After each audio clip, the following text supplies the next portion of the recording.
You can stretch if you're so inclined. Imagine that, you still have a body. You too, online. And nice to see you, David and Marcia. Didn't see you before. And when Kaisa was showing, we just had the reindeer image before. Hi, Louise. Don and Teresa, Mark, and all of you.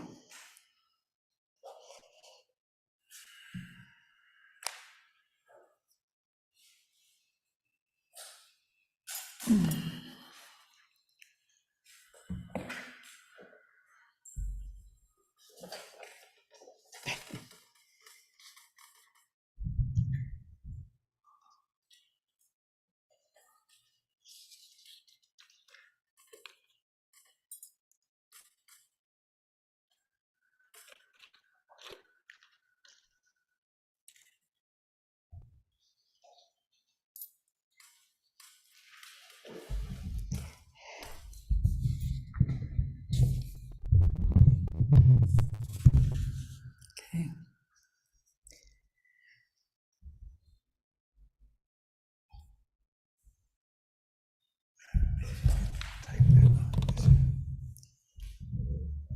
That's all right.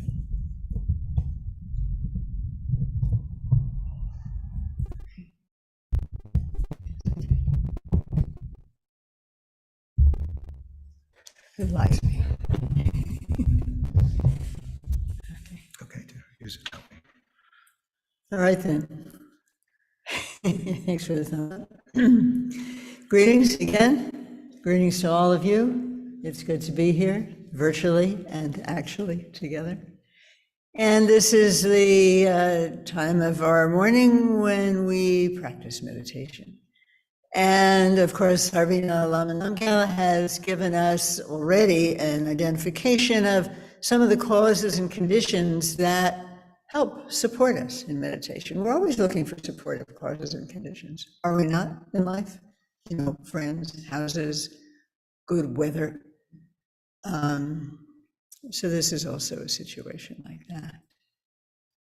And we practice the cultivation of attention as a basis for all other types of meditation.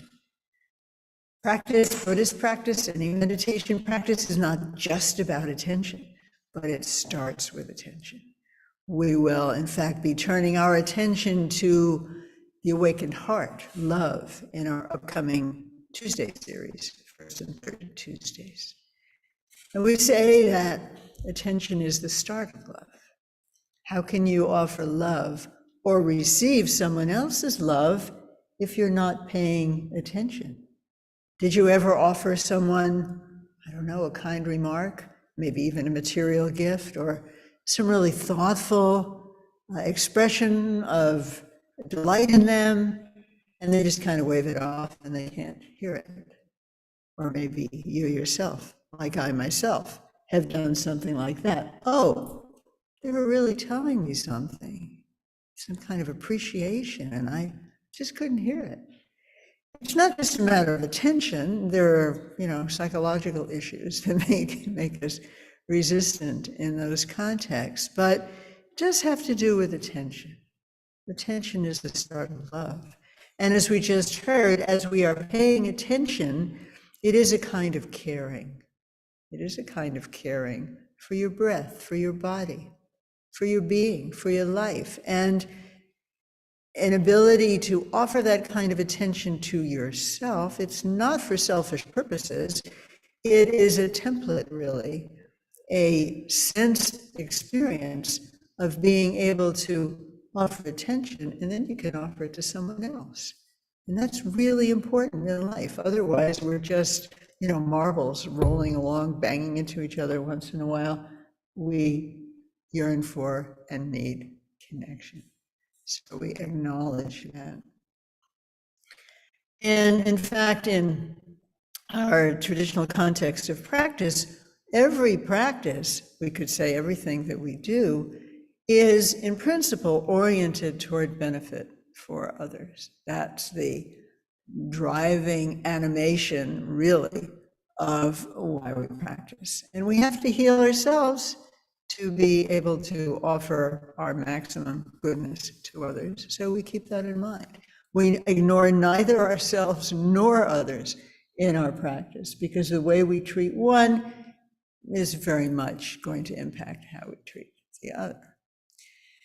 So in that regard, when we begin a practice, as many of you know, for years and years, we actually begin with an aspiration that all beings have happiness and its causes. Isn't that what we all want?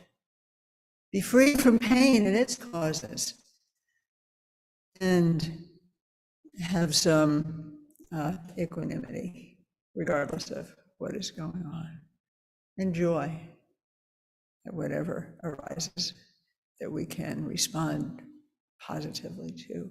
So we actually begin, and this is your cue, Shane, as you recognize, with these famous verses. Since some of you are new today, I will say again, they're known as the four aspirations, the four boundless thoughts, the four immeasurables. You have them on your sheet as well. And this is a verse that is included in many, many different prayers. And so we like to begin with it. And we'll follow it with the second verse, which you also have said to be His Holiness the Dalai Lama's favorite verse from Shantideva's famous 8th century Indian text on how to be a person with an awakened mind whose intention is to benefit all beings. Bodhisattva, how to be a bodhisattva. So we'll sing that verse as well. And then we will come into silence for a minute, and I will begin with some guiding suggestions, which really move from what you just heard earlier from Harvey. So, okay. So sit in a way that you can sit, if you're on a chair, it's good to have, those chairs may not suit you, but ideally it's good to have, your feet flat on the floor. If you're on a cushion, of course, legs as suits you, with the idea that, not just the idea, the experience, which we'll come to in a moment, of being, you can feel the contact with your seat, right? You can feel it, think about it. Feeling that, as we heard a few moments earlier, this brings you right into the present moment. So even now, I'll remind you of this again, but even now when we sing, a sense of singing from a sense of being very supported. You're supported right now from the center of the earth. You are, every one of us. We're seated directly above the center of the earth. It's a nice equalizing vision, I think. We are all getting support. You are getting support from the center of the earth right now, and there's a natural alignment from the center of the earth through the center of your body, the apex of space, belly, heart, throat, crown, space, and that is also a support. And somehow that means that your heart, which is at the center of all this, can kind of relax. So we sing this from our hearts. Physiologically, somehow the heart is animating our throat. Okay. May all beings always have happiness and its causes. May all beings always be free of pain and its causes. May all beings always be pain-free and live happily. May no beings ever cling to those near nor spurn those far.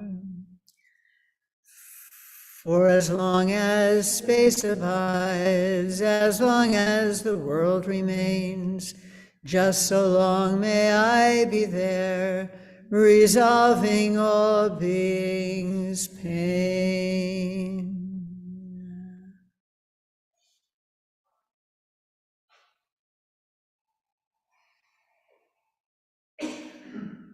And allow yourself to settle in your seat, and you can put your papers ideally on your cushion rather than on the floor if possible.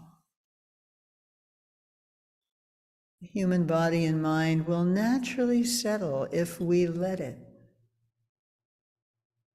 So for this period of sacred time, whatever is on your plate, let it sit on your plate, or let it flow like leaves in a stream. During this period, you will let that be. You will come back to it refreshed. Right now, just allow yourself to settle, feeling the contact with your seat, feeling that support. You are supported, it's true, physically supported by your seat, by this floor, by the foundation of this building, by the earth herself.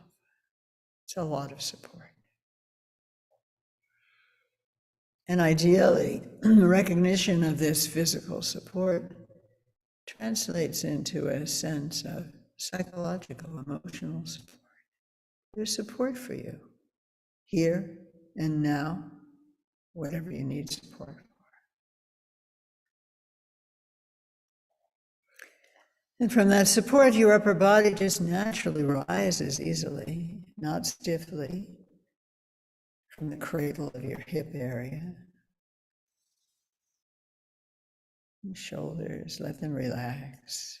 Don't carry the burden of the world, not for right now. Set it down.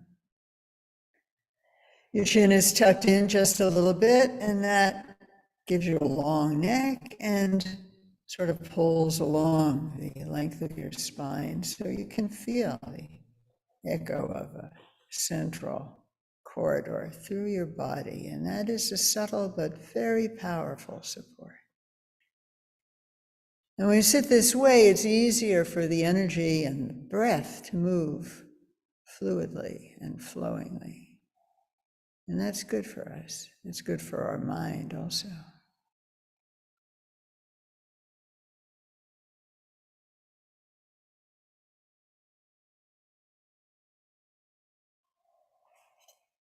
So I invite you in this way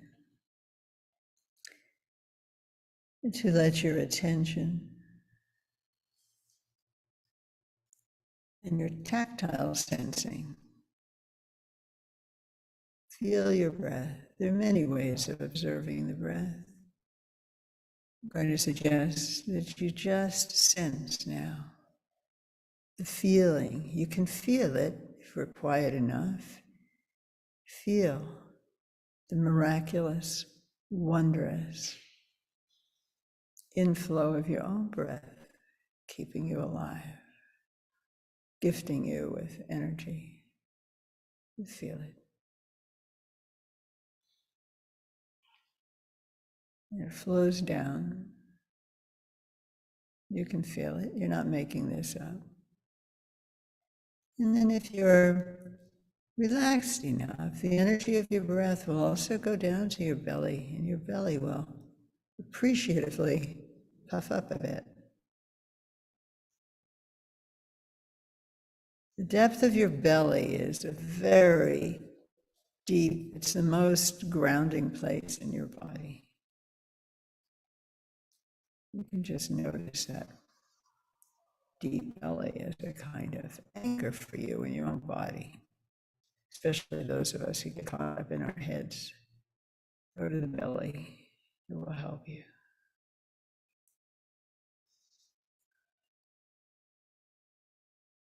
And then when you're ready, of course, you exhale. And that's a teaching in relaxation. What happens when you exhale? You let go.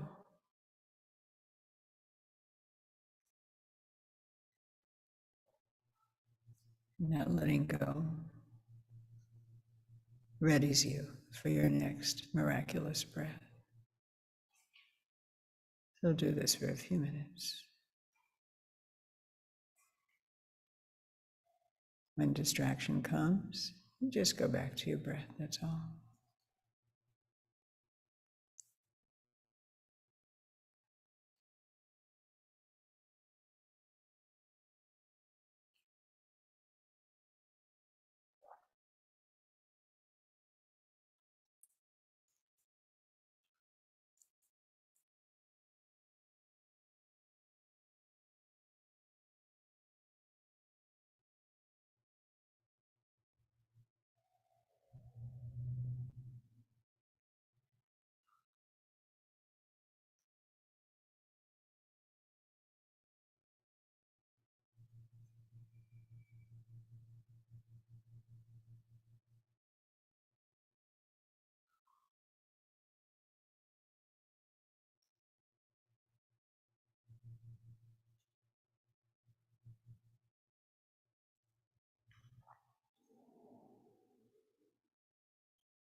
And as you continue to flow your attention with your breath, continue to sense the movement of the breath through your body. It may be that there is a kind of subtle exploration going on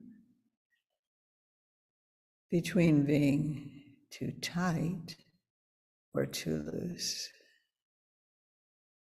Too tight means there's a sense of strain, stress, maybe intensity that might feel effective at the start, but really is too taxing to maintain.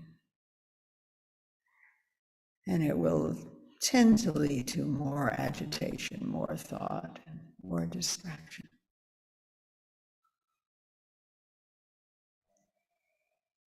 We need a little bit of tension there to focus, and you will explore and find what is just right for you, that's not too tight, and it's also not too loose, too lackadaisical, because then we grow dull, we fall asleep. No blame, just a description. So we're looking for that sweet spot where you're just gently sensing your breath.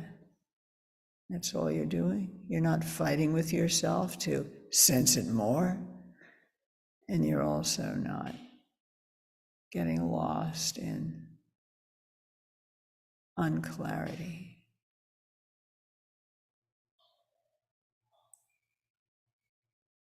You seek to combine a certain steadiness with a relaxation into clarity, seeing clearly.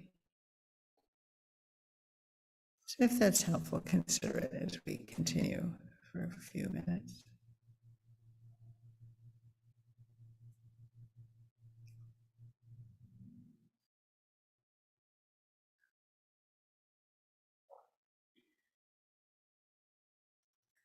Not too tight, not too loose. The essence of the teaching is there. You may tighten up a little bit to preclude laxity, and then within that little bit of tightening, you let go a bit. That's an ancient and still relevant instruction.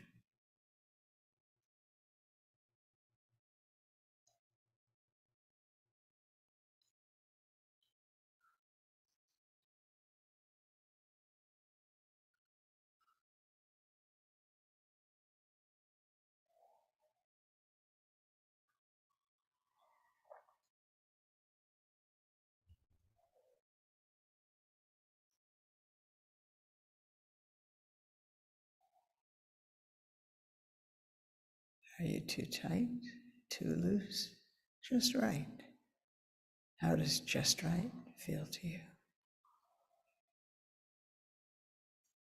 Maybe you don't know yet. That's fine. You will find out.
And now you can gently let go of sensing into the breath and just be aware of your own awareness. Previously, you were aware of breath. Now you're aware perhaps of the sound of my voice. And in this next phase of our meditation, your awareness will be both aware of and joined with the sound.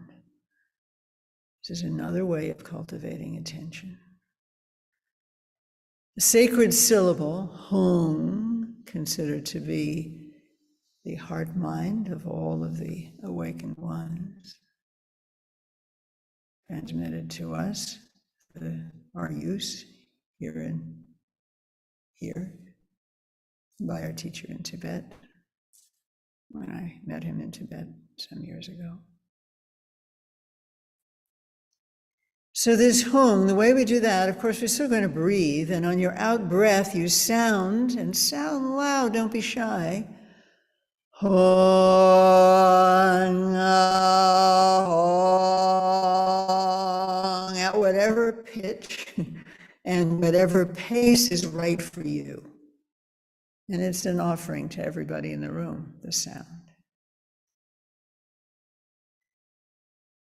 And you could unmute online, and we would all hear each other's hums. And let your attention just be with the sound. And when you yourself sound hum, as possible, feel that the sound, the breath, and your mind are all united. The sound goes out and expands. Your mind and attention also goes out and expands. And then comes back again with the next hum. Just see how that is for you. When you lose track, just come back to the sound. There's nothing to do. The sound is there and you hear it. That's all. Helps us settle in a different way. You'll see how it is for you.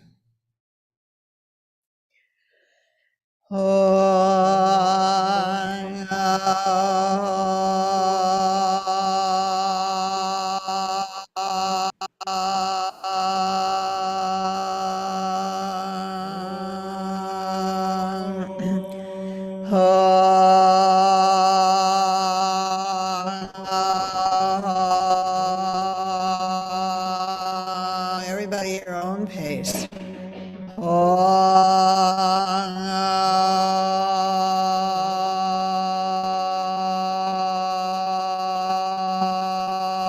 don't hear you.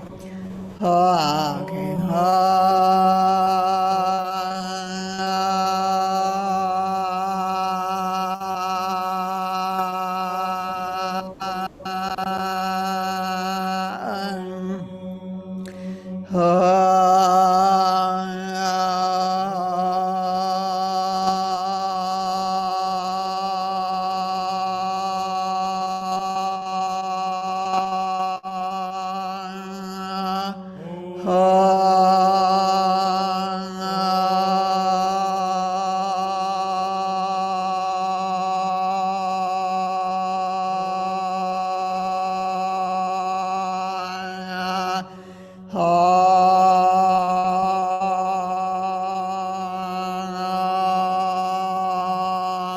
Hear the sound, feel it in your body.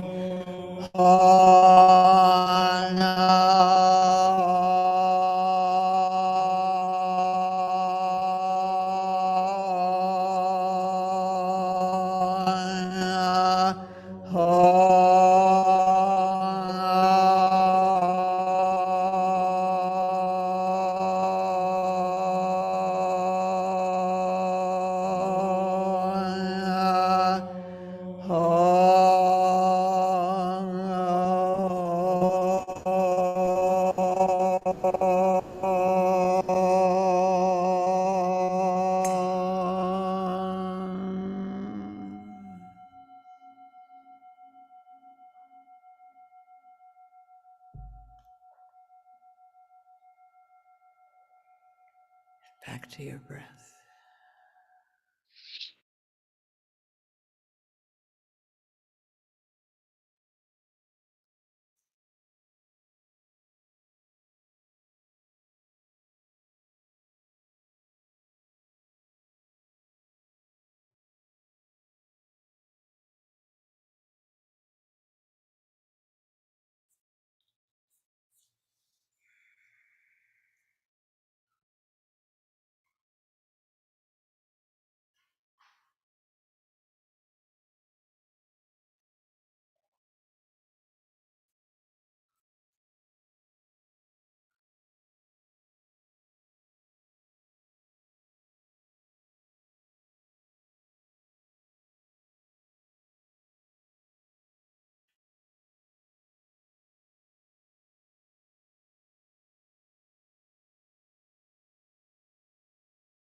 Wonderful.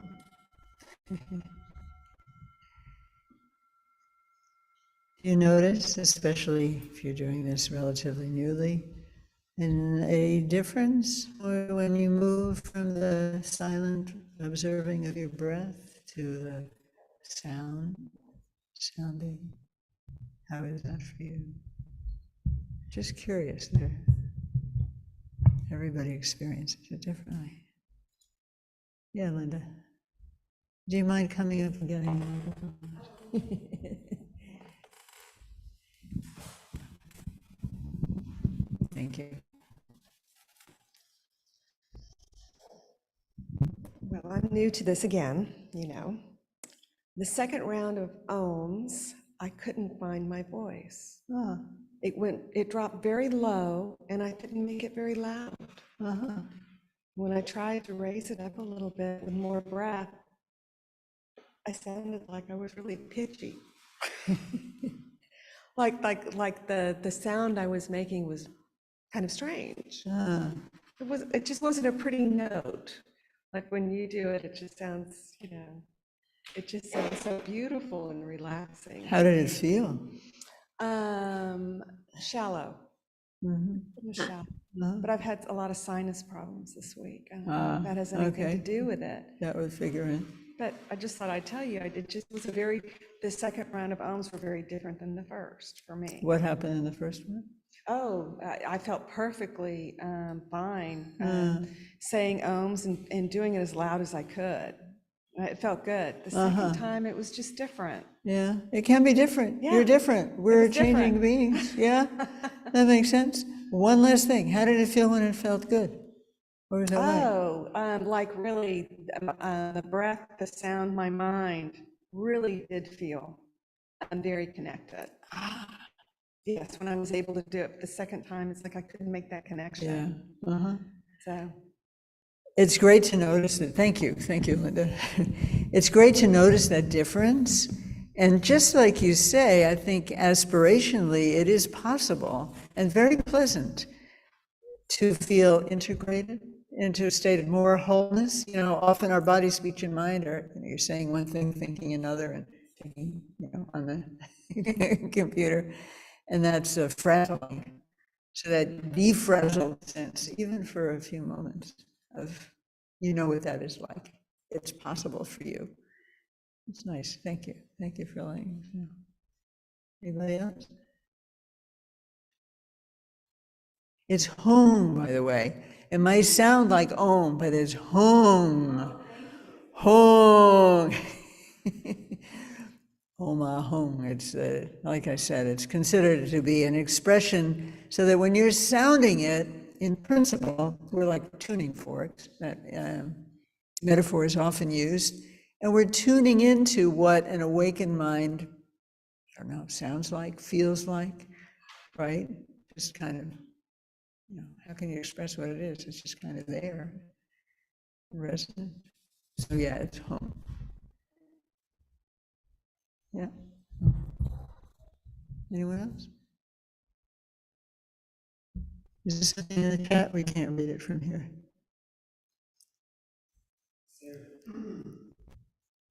Sorry, Poppy said, I remembered that I am one of those breathing beings, and I felt my body vibrating because I did it as loud as you said. I felt my body vibrating and what? The echo in here, so I I can't hear. felt my body vibrating because I did it as loud as you said. Oh, thank you so much. It's nice to do it loud, isn't it? I mean, I don't know. We don't get a chance to. When we're little kids, we like to shout at the top of our lungs, and then sooner or later, somebody tells us to be quiet. And we kind of get that message, and we stay a little quiet.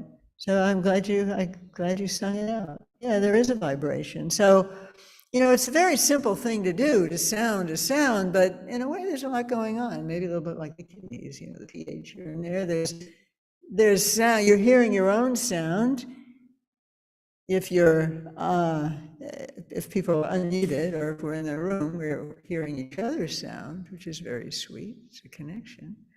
And you also feel it in your body. And lo and behold, you can do all of those things simultaneously without being distracted. Okay. So thank you. A little sense of that. And now we read. Is that right? Oh, maybe is this a moment to mention the book? We have it.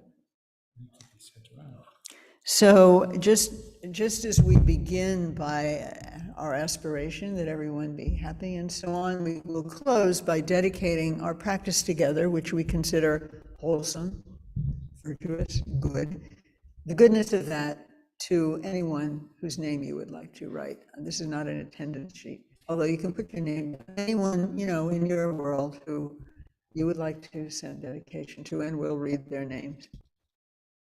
So,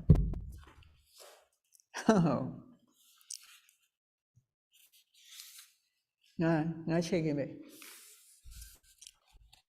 And as we are thinking of loved ones, or even people we've just heard about in the news, situations that we care about, that we want to dedicate our good energy to, this segment, so it's called Comfortable with Uncertainty. Wouldn't that be nice? Because uncertainty is definitely around. If we can get comfortable with it, these are 108 teachings on cultivating fearlessness and compassion. Compassion takes courage, related with the French word cœur, heart. When we're hearty, there's courage and there's caring. So we'll read this and then we'll see what you might have to respond to this. The facts of life, impermanence. According to the Buddha, the lives of all beings are marked by three characteristics: impermanence, egolessness, and suffering or dissatisfaction. None of these sound appealing, but they mark all of us. Recognizing these qualities to be real and true in our own experience helps us to relax with things as they are. The first mark is impermanence, that nothing is static or fixed, that all is fleeting and changing is the first mark of existence. We don't have to be mystics or physicists to know this, yet at the level of personal experience, we resist this basic fact. Maybe I'll add, even just when I said you are marked by impermanence, I wouldn't be surprised if you, like myself, even after all these years, feel a little tinge of, oh no, no, but yes. We resist this basic fact.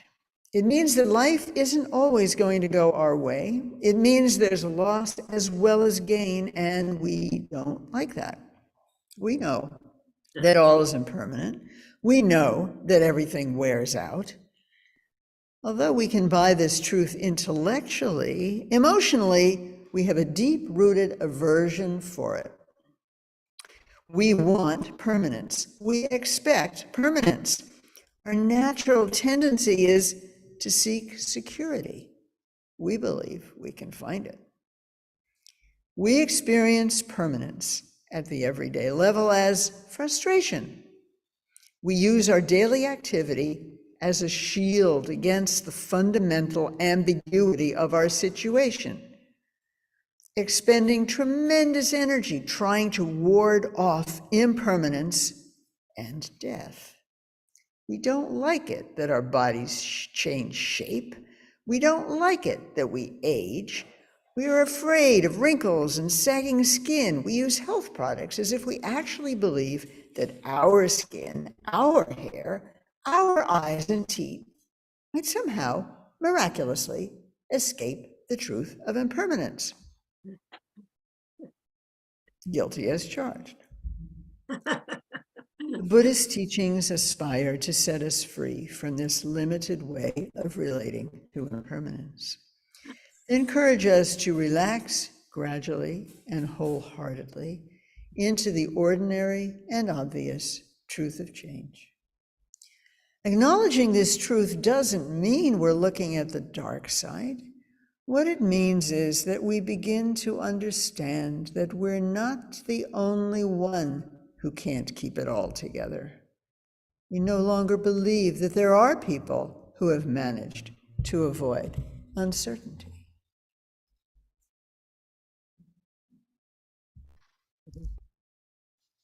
So there it is. Uncertainty. I wonder what crosses your mind as you listen to this. Like stop, talk about something else.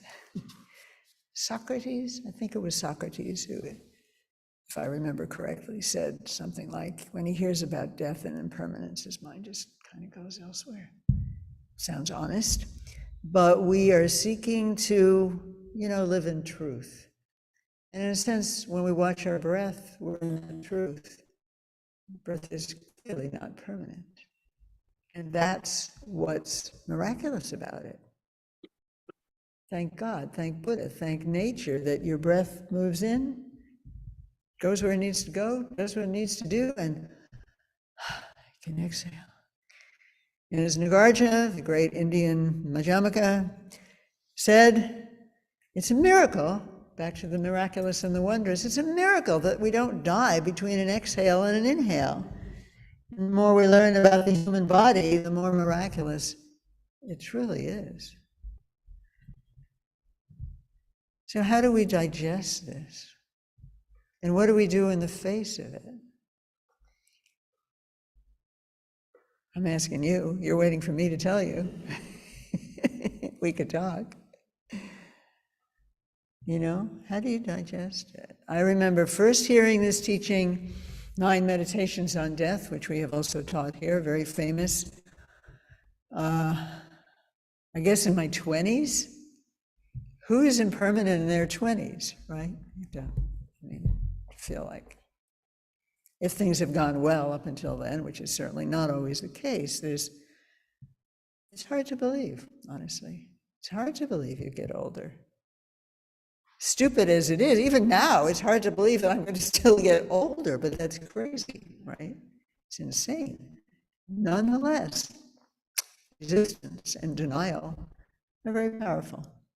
So we're just looking to recognize that. Does that make sense to you in terms of your own life? Facing uncertainty, nobody likes it. We like stability. There's none to be had. As planetary citizens, we're learning that big time now. very tough. Y'all, you there? But it's not all grim, right? Hey, David, and good to see you. It's been a while. Hey, We were just yes, wondering. it has. Go ahead. Yes, it has. Yes, it has. Thank you.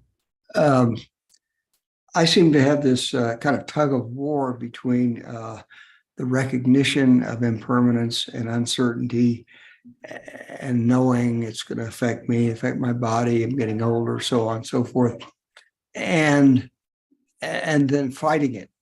And by that, I mean, I just had a surgical procedure several months ago, and I think it's going to make me feel better and happier in the long run.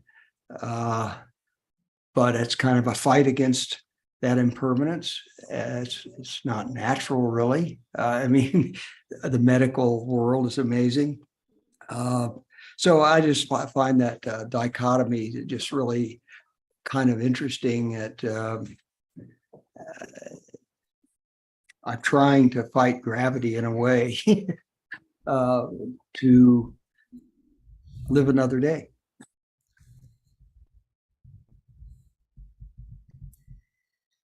Thank you. Thank you. The sound here is still not so great, so I'm just going to respond to what I heard. I couldn't hear everything. Harvey's sitting over there by the speaker. Maybe he caught more than I did.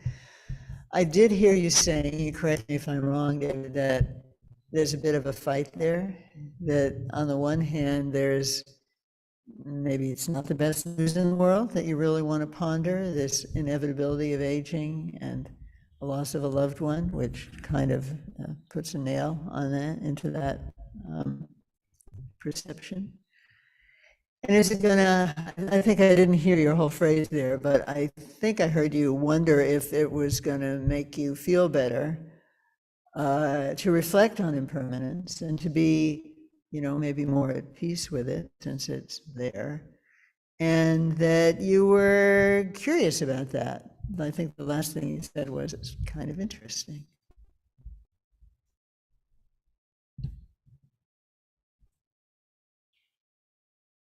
What did I miss? Well, I said that I kind of have Can you try to talk loud? I think that might help. Loudly. yeah, let me see if I can. That's better. Is that a little better? I said that I sort of have a tug of war between the recognition of impermanence. And again, you said we intellectually get it. We can intellectually get it, but maybe not emotionally so much. Between that and then trying to preserve myself and trying to, in a sense, fight impermanence by taking care of my body, taking care of my mind, and so forth. So is there sort of a dichotomy there, or do you just surrender to impermanence?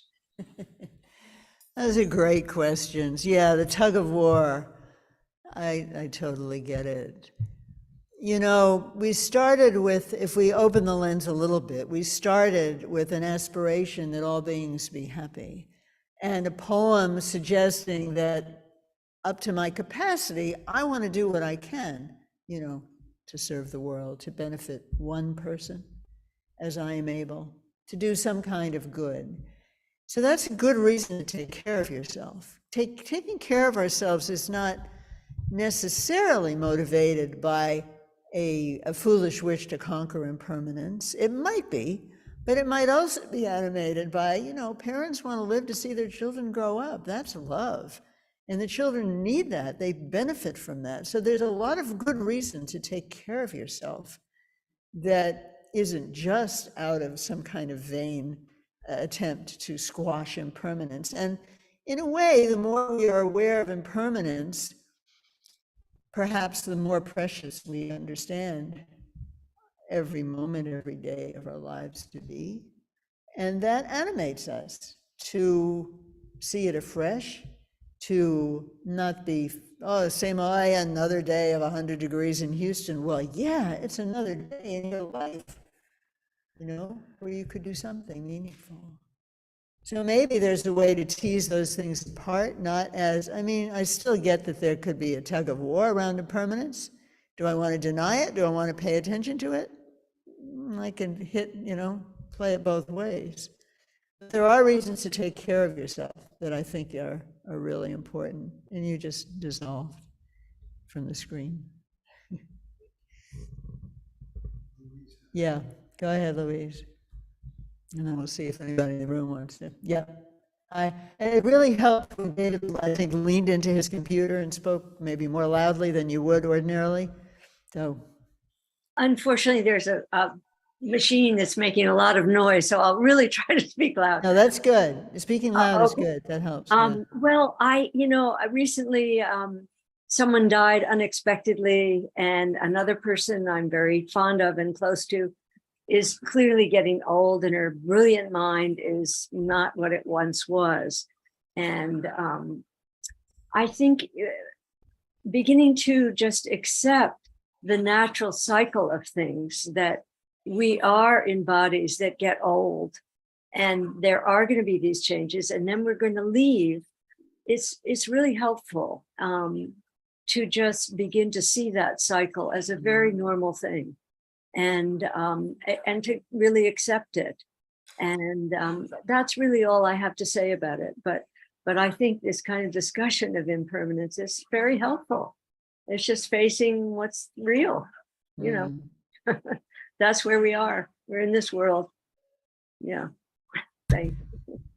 Truly, truly it is so. It doesn't mean we don't take care of our health or offer medical support as much as possible. But in the end, we know we leave this body. Yeah. Yeah, it's so true, Louise. And it's like we have to repeat it to ourselves again and again and again. As you know, it's part of our, thank you, daily practice, actually, to remind ourselves of impermanence, so that when it happens, Yeah. there's still sadness. My own teachers have cried when their beloved students died, but not a kind of shock, like, how could this possibly happen? And how could it happen to me? It happens to everyone. I think that lifts the burden somewhat. As you said, a very important word, the kind of normalcy of it. It's what occurs. Very profound. Yeah. Thank you. Thank you. Anyone? Maybe, at least what strikes me, as also listening to you, Louise, part of the way we address this, part of what can come forth through reflecting on impermanence, is this sense of poignancy. We're alive, people who look so healthy, children dancing in the woods. Edna St. Vincent Millay has a very poignant line about coming in the woods and seeing a group of children dancing. And she said, at this moment, how can I believe in death? So there's that. And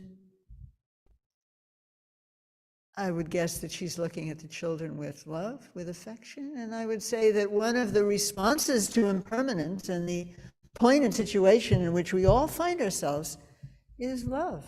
What can we do? We're just here for a short time. Let's be good to each other. So love is a big deal. It's a big part of our practice. And I mention it because we are starting a course that's kind of a special course. We have courses on first and third Tuesdays. These will meet in person at the Covenant Baptist Church on Caroline Street in their fellowship hall. What? Second floor.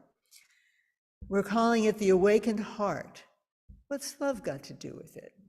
So you can see there's a two-part thing going on here. Like, the Awakened Heart is inspiring, and we're going to teach for the first time in Houston a 4-verse practice that I was inspired by through a transmission that we received from Tulku Tuntip, based on his book, The Heart of Unconditional Love, which is a very wonderful, readable book. It's been translated into I don't know how many languages. Good for beginners, good for old folks, good for everyone who wants to cultivate love. And we're teaching it with Nathaniel Ford and Nathaniel Rich and Renee Ford. And we're going to talk about love. And we're going to use this poem to sing it. It's a sadhana to get acquainted with the loving heart of actually reality. Once we get past our shock about impermanence, there's just an open-heartedness. So anyway, you're all welcome and invited, and boy, would we love it if, for those of you who can come in person, because it's love, you know what I mean? That's from 7 to 8:30. It will, however, be live online, and also it'll be recorded.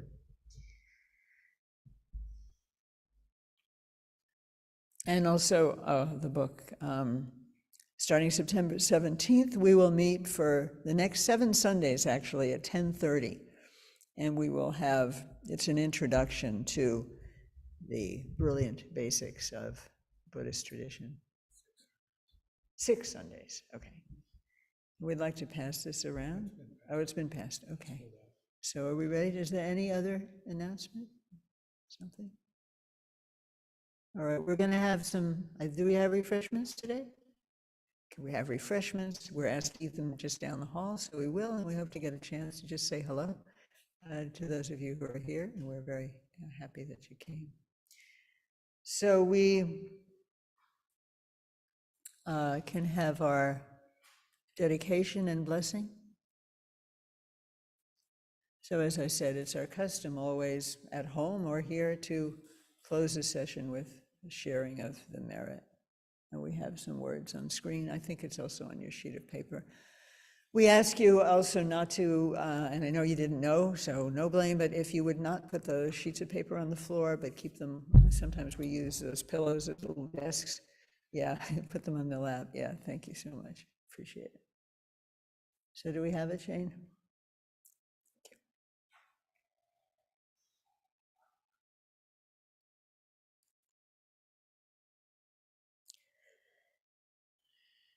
By this good may I swiftly once become a great guru, lead all beings, everyone, to reach to that very ground. With all of you in mind, we light this lamp of clarity. May the glow of love, wisdom, shine within us, everyone, till we all rise forth born in one enlightened mandala.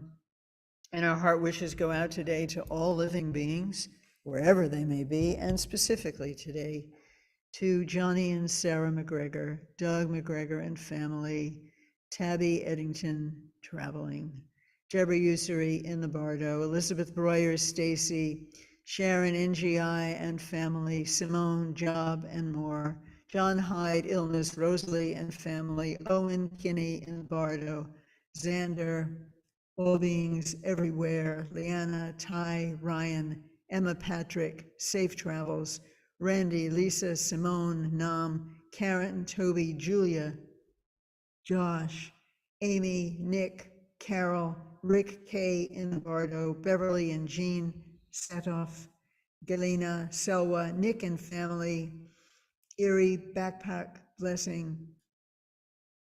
Is it Erie? Yeah.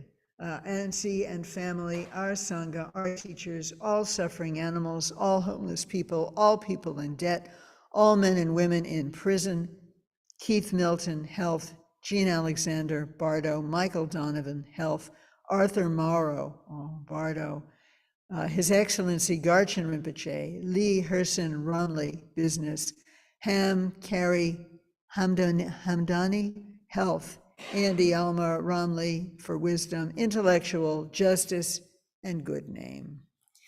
And we send that out to everyone with the sound of ah, and we invite you all to unmute. We send out the sound ah, which is an open sound, carrying our good wishes to everybody in the room, in the mandala here, and to everyone throughout space.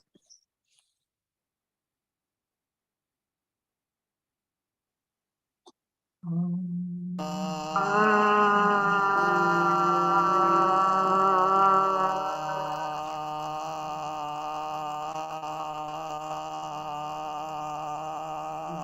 May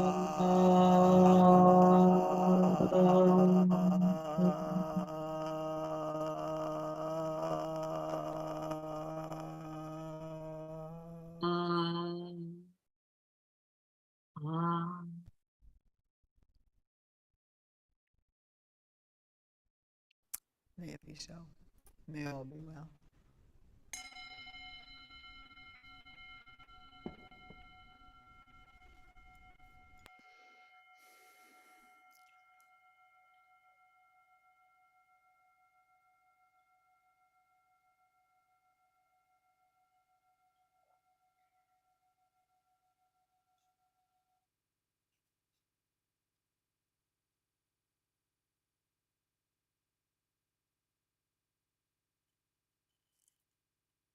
And so thank you everyone for being with us. Those of you online, it's very nice to see you. Those of you here, thank you so much for coming. And hang out for a little bit if you can.